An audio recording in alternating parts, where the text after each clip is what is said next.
दोस्तों सादर जय श्री कृष्ण। मैं हूँ आपके साथ आचार्य नीलेश शर्मा। आज हम जानेंगे मेष राशि वर्ष 2024 कैसा रहेगा आपके लिए, क्योंकि वर्ष 2024 बस कुछ ही समय में शुरू होने वाला है और सभी लोग जानना चाहते हैं कि हमारा आने वाला नया वर्ष कैसा रहेगा, हमारा आने वाला समय कैसा रहेगा। बहुत विस्तार से आज हम जानेंगे और आपके जीवन के सभी जरूरी पहलुओं को हम आपको बताएंगे, जैसे कि करियर, नौकरी, व्यापार व्यवसाय, प्रेम जीवन, वैवाहिक जीवन, पारिवारिक जीवन, हमारी पढ़ाई विद्यार्थियों के लिए कैसा रहेगा, हमारी सेहत वर्ष 2024 में कैसी रहेगी। इन सभी विषयों पर वर्ष 2024 में ग्रहों का गोचर, ग्रह का आपका शुभ परिणाम कैसे प्राप्त होगा, क्योंकि दोस्तों हर साल, हर महीना, हर सप्ताह, हर दिन हमारे जीवन में बदलाव होते रहते हैं। चलिए तो फिर करते हैं शुरुआत। जब नव वर्ष 2024 शुरू होगा तो मेष राशि से नवग्रहों की स्थिति कुछ इस प्रकार रहेगी। आपके प्रथम भाव यानी आपकी राशि पर देवगुरु बृहस्पति विराजमान है। आपके छठे भाव में विराजमान है केतु। आपके द्वादश भाव में राहु देव विराजमान है। अष्टम भाव में शुक्र ग्रह विराजमान है। नवम भाव में सूर्य के साथ मंगल ग्रह विराजमान है और आपके एकादश भाव में स्वयं न्यायाधीश शनिदेव विराजमान है। अब आपको ध्यान से सुनना है, वह समझना है, सब कुछ आपको पता चलेगा। सबसे पहले हम बात करते हैं राहु ग्रह की। राहु आपके द्वादश भाव में गोचर कर रहे हैं और केतु छठे भाव में गोचर कर रहे हैं। यह साल ऐसा रहेगा आपके लिए कि जब आपकी विदेश यात्राएं बढ़ सकती है, फॉरेन कनेक्टिविटी बढ़ सकती है, और यदि आपको विदेश से जुड़ा हुआ कोई व्यापार नहीं है, कोई काम नहीं है, तो आप फिर यात्रा घूमने के लिए जा सकते हैं विदेश। ऐसी भी संभावनाएं हैं। हो सकता है कि आपकी कहीं यात्राएं हो जाए, घूमने के लिए आप चले जाएं, या फिर कोई बहुत बड़ा लंबी यात्रा आपकी देखी जा सकती है कि राहु ग्रह आपके द्वादश भाव में है और खासकर मार्च के बाद और अक्टूबर के पहले पहले इस बीच में आपकी यात्राएं के ज्यादा योग बन रहे हैं। राहु आपके द्वादश भाव में गोचर कर रहे हैं और पूरे वर्ष वह आपके द्वादश भाव में ही रहेंगे। तो राहु यहाँ पर आपके खर्च पर लगाम लगाएंगे, यानी कि आपके पैसों की बचत करवाएंगे। ज्योतिष में कहते हैं कि शुभ ग्रह 12वें भाव में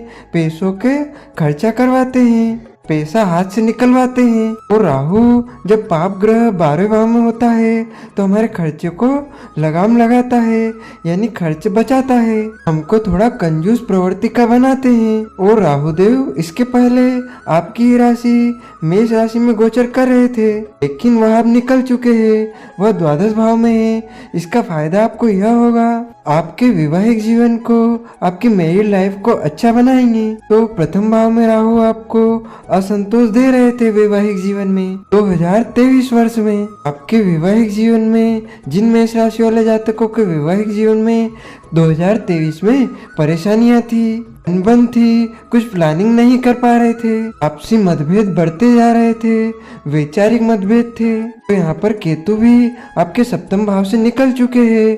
केतु का कोई दुष्प्रभाव नहीं है, जो कि आपके वैवाहिक जीवन को भी बहुत ही शुभ बनाएगा। और देवगुरु बृहस्पति का शुभ ग्रह का भी प्रभाव सप्तम भाव पर है, जो कि आपके वैवाहिक जीवन को शुभ बनाएगा एवं आपकी प्लानिंग को आगे लेकर जाएगा और आपसी प्रेम बढ़ाएगा। इसके बाद अगर हम देवगुरु बृहस्पति शुभ ग्रह की बात करें तो देवगुरु बृहस्पति आपकी ही राशि मेष राशि में गोचर कर रहे हैं, यानी चंद्रमा के ऊपर। वो चंद्रमा के ऊपर गुरु का बैठना यानी गज केसरी योग। चंद्रमा और गुरु जब साथ बैठते हैं तो गज केसरी योग का निर्माण होता है और चंद्रमा और देवगुरु बृहस्पति की बहुत ही शुभ मित्रता है, यानी कि इस साल जब चंद्रमा के ऊपर देवगुरु है तो आप खासकर मई से पहले पहले शुभ कार्य, मांगलिक कार्य कर सकते हैं और आपका जो समाज है, जो परिवार है, उसमें आप एक अलग छाप छोड़ सकते हैं और आपके समाज में आपकी सभी बात मानेंगी।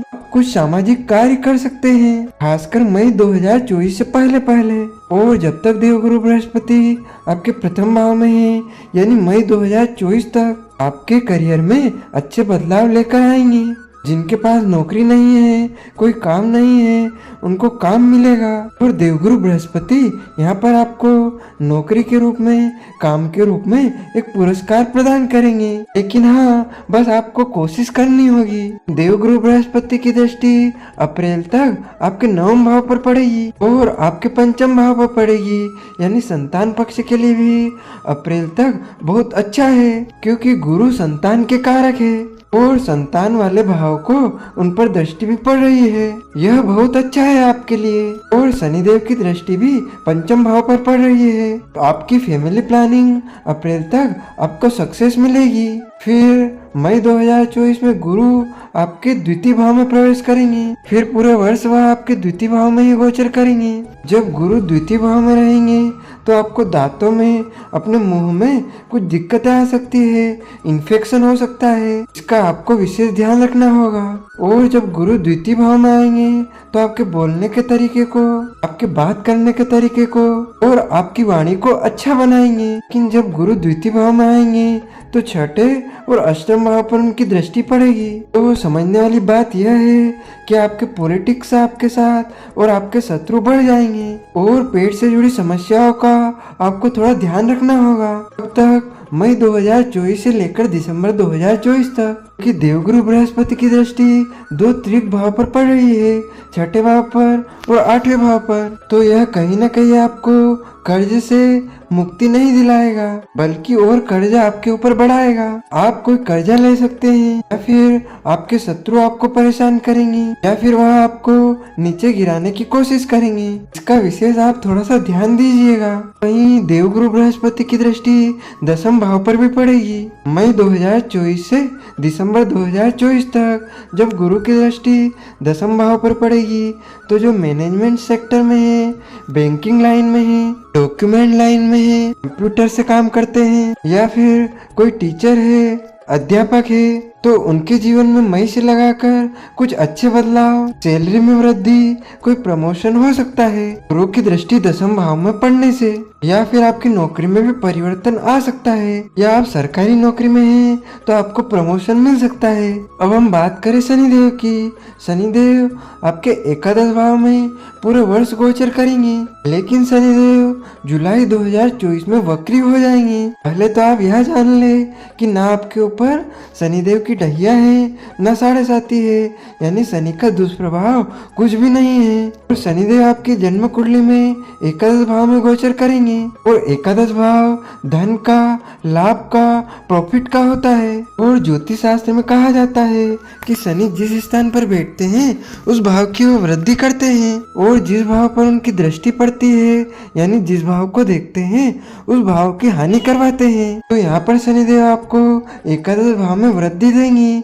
यह साल एक ऐसा साल है, खासकर जुलाई से पहले पहले, जब शनिदेव आपके कार्य क्षेत्र में, आपके व्यापार में वित्तीय लाभ लेकर आएंगे। बिल्कुल, यहाँ पर शनिदेव आपके बैंक बैलेंस को जरूर बढ़ाएंगे। और जब जुलाई में वक्री हो जाएंगे तो 10वें भाव को फल देंगे। तब आपके पास कामकाज थोड़ा ज्यादा आएगा और आपके कार्य क्षेत्र में काम का आपके ऊपर प्रेशर भी हो सकता है, दबाव हो सकता है, लेकिन उस कामकाज को आप आसानी से कर लेंगे। और जुलाई के बाद कामकाज को लेकर आपकी यात्राएं हो सकती है। अपने कार्य क्षेत्र में कोई परिवर्तन कर सकते हैं आप। बस आपको अपने कार्य क्षेत्र में आर्ग्यूमेंट यानी कि लड़ाई झगड़े से दूर रहना है, खासकर जुलाई से लेकर अक्टूबर के बीच में। अभी आपको वर्ष 2024 में ध्यान देना है, लेकिन आपके काम बन जाएंगे, यह तो सिद्ध है, यह आश्चर्य नहीं है, इसमें कोई संशय नहीं है। आपके काम तो शनिदेव बनाएंगे। यहाँ पर आपका बैंक बैलेंस बढ़ता हुआ दिखाई दे रहा है। और जिन मेष राशि वाले जातकों के पास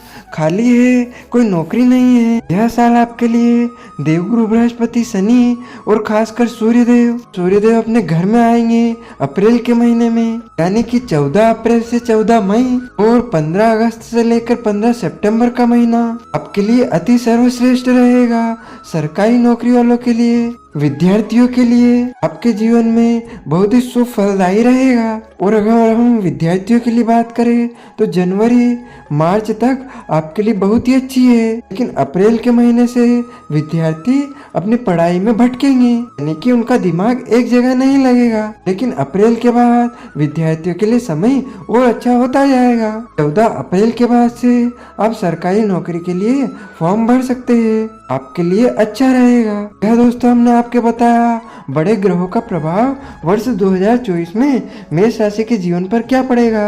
आपका हमसे अनुरोध है हमारे इस ज्ञानवर्धक वीडियो को अधिक से अधिक शेयर कीजिएगा, लाइक कीजिएगा तथा कमेंट में प्रभु का नाम अवश्य लीजिएगा। आपको और आपके पूरे परिवार को सादर जय श्री कृष्ण, सादर धन्यवाद।